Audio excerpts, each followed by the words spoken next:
Now, it's been over 3 weeks since the MV Cabo Star has been out of service following a fire in its engine room. While a replacement vessel has been sourced, the capacity is not enough to service Tobago with the necessary commodities. This morning, we are joined by the chairman of the Tobago Business Chamber of Commerce, Mr. Martin George, to discuss the effect this is having on Tobago's business community. Mr. George, good morning. Thank you so much for joining us on Now. Yes, hi. Good morning to you, Kimberly, and good morning to your viewers on TTT, and good morning, Trinidad and Tobago. Of course. Mr. George, let's start with where Tobago is right now. We are missing the MV Cabo Star. We know that the replacement vessel, the Emprendedora, was sourced. But what is it looking like in Tobago at this point in time? Are we really seeing empty shelves? Are we really seeing people running out of the necessary commodities that they need? Well, I mean, I can tell you that, we as a business chamber, we always tend to avoid the histrionics and the hysteria and, the cries of saying, the sky is falling like Chicken Little, So we always try to take a mature, responsible, and sober approach to these things. And we canvassed our members. We also went out actually into supermarkets, groceries, mini marts, and we saw little to no evidence of empty shelves or of food lines, of people fighting for food or scrambling for food, or a food crisis as has been portrayed in other quarters. Yeah. So therefore, what we like to say is that, look, hey, yes, it is a scenario where it is less than ideal.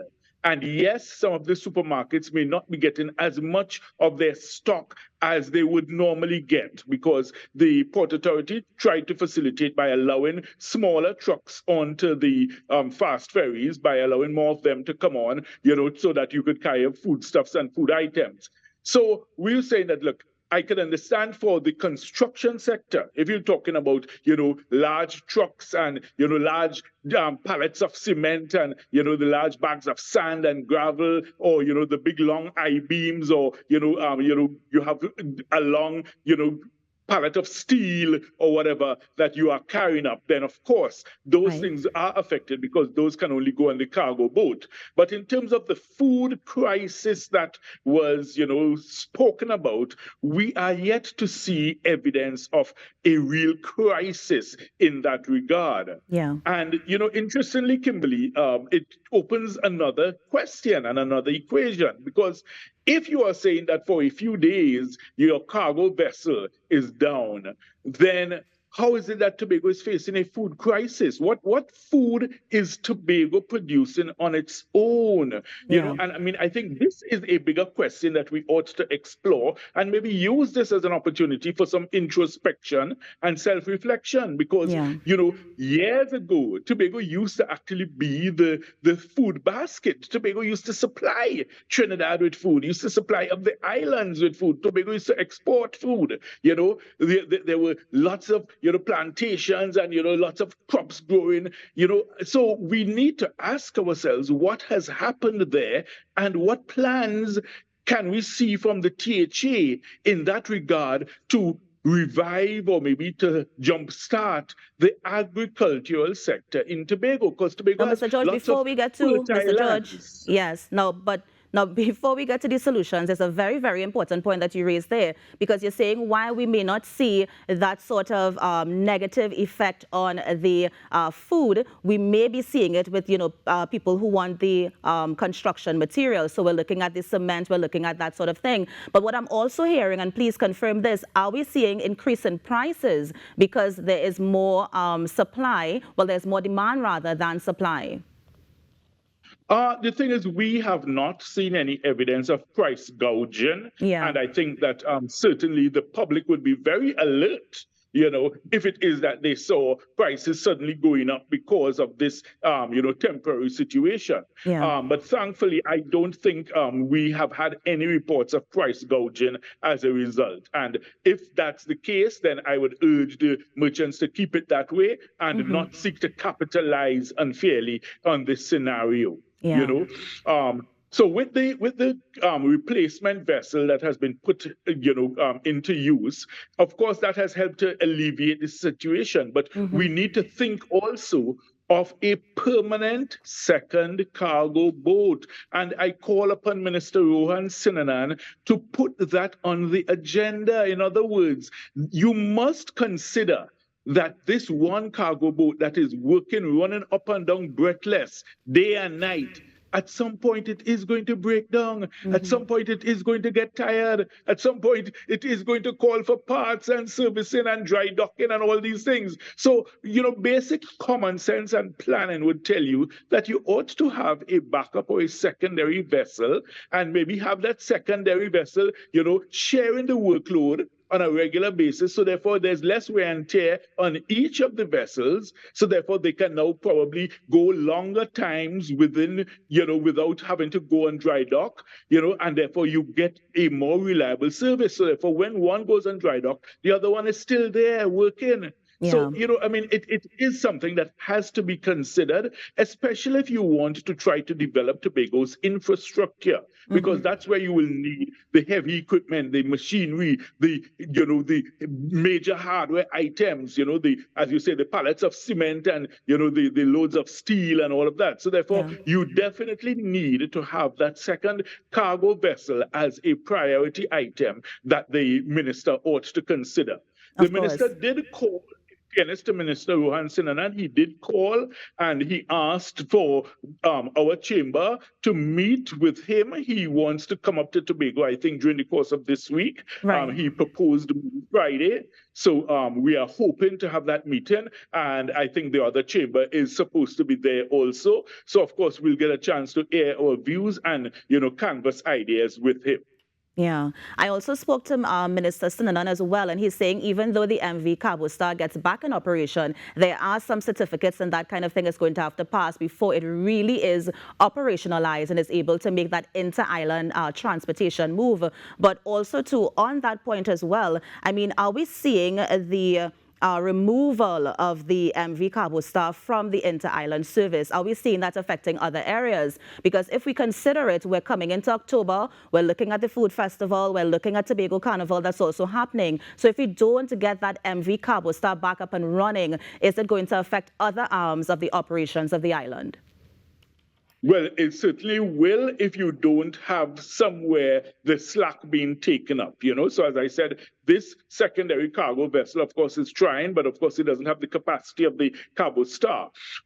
We haven't heard enough from Caribbean Airlines as to the flight schedules in terms of additional flights that they intend to put on for the Tobago Carnival, festivities. But then again, we haven't heard enough from the THA in terms of what their plans are for the Carnival celebration. So while they would want to point fingers at Caribbean Airlines, I think they have three fingers pointing back at themselves, because they have been particularly tardy and, dilatory in terms of their planning, their marketing, their advertising, their sensitization of the public as to the events. And as a result, you have quite a few of the band leaders and mass men and promoters saying, hey, listen, we're not getting enough traction for this year's celebration as we did last year. And it seems to be through a lack of proper planning, management, and communication from the THA as to this event. You cannot wait last minute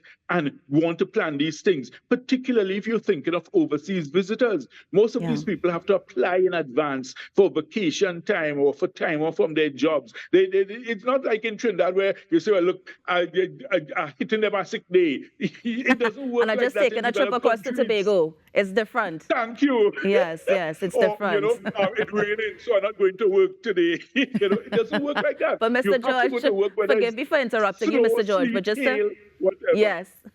Forgive me for interrupting you, but just to bring us back on track a bit, let's talk solutions. So you mentioned, of course, the fact that we should consider having a permanent replacement vessel for when the MV Cabo Star goes down. But there's also something interesting that you said in terms of introspection and us looking to see how Tobago can become more sustainable. But I thought that they were getting on track with that because I know that they have a lot of alternative products. For example, they have the breadfruit and stuff like that. Do you think more can be done within the agricultural sector to ensure that sort of agricultural sustainability?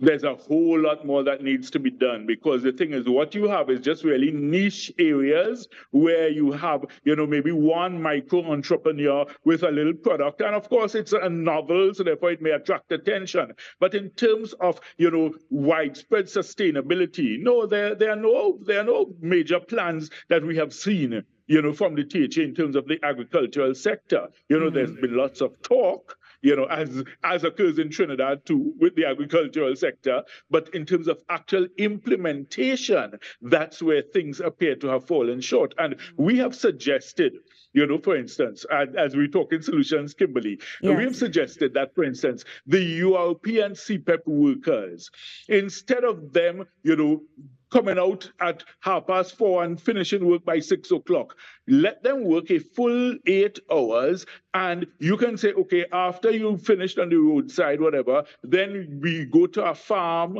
where, you are able to contribute some labor there, and, maybe by 12 o'clock noon, you could finish, but at least utilize that workforce, because you're paying them, and you're really not getting value for money in terms of what is being delivered. Interesting.